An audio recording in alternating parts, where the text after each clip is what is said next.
Long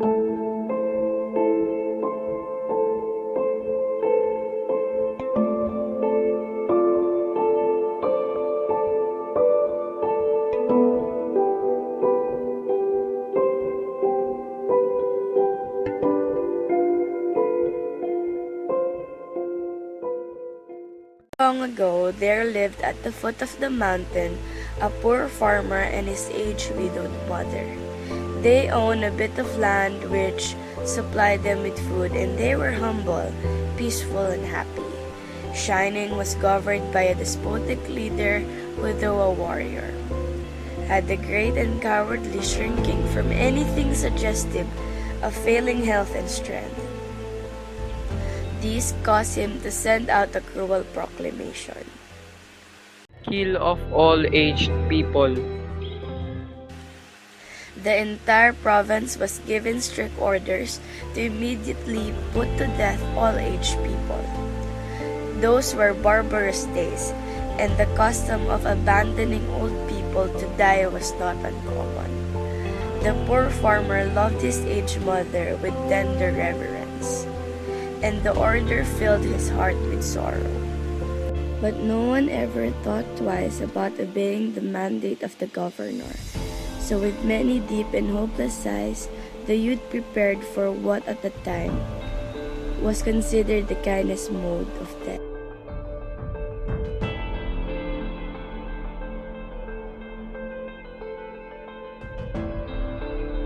Just at sundown, when his day's work was ended, he took a quantity of unwhited rice, which was the principal food for the poor, and he cooked, dried it, and tied it in a square cloth, which he swung in a bundle around his neck along with a gourd filled with cool sweet water.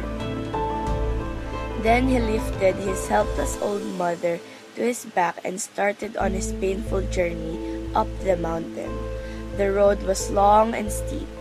The narrow roads was crossed and recrossed by many paths made by hunters and woodcutters.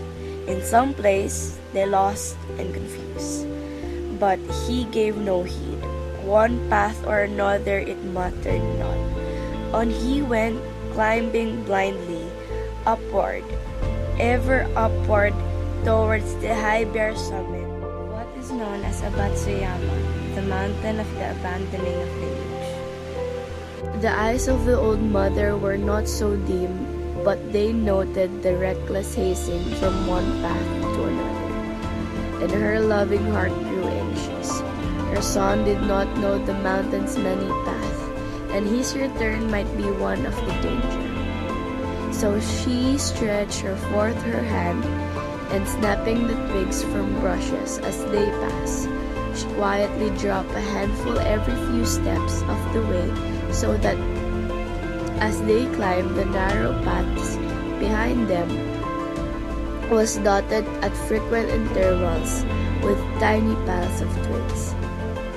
The trembling mother's voice was full of unselfish love as she gave her last injunction. She said,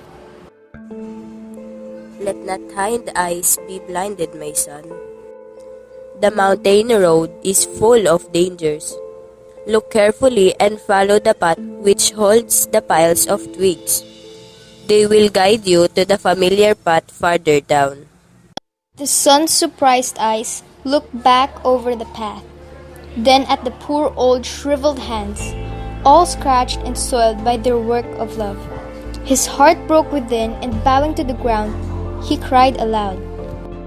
Once more, he shouldered his burden and hastened down the path, through the shadows and the moonlight, to the little hut in the valley. Beneath the kitchen floor was a walled closet for food, which was covered and hidden from view.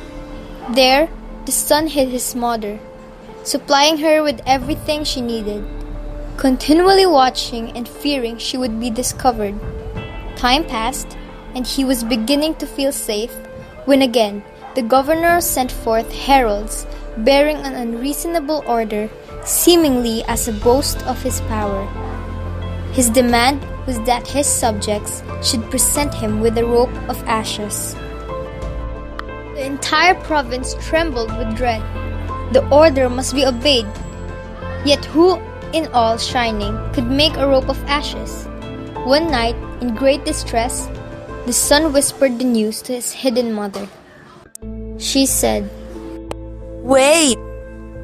The second day, she told him what to do. I will think.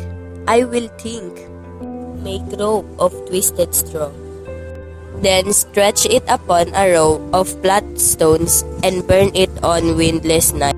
He called the people together and did as she said, and when the blaze died down, there upon the stones, with every twist and fiber showing perfectly, lay a rope of ashes.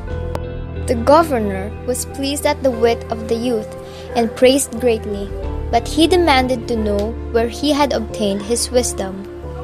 Cried the farmer. And with deep bows he related his story. The governor listened and then meditated in silence. Finally he lifted his head. He said gravely, That very hour the cruel law was abolished, and custom drifted into as far a past that only legends remain.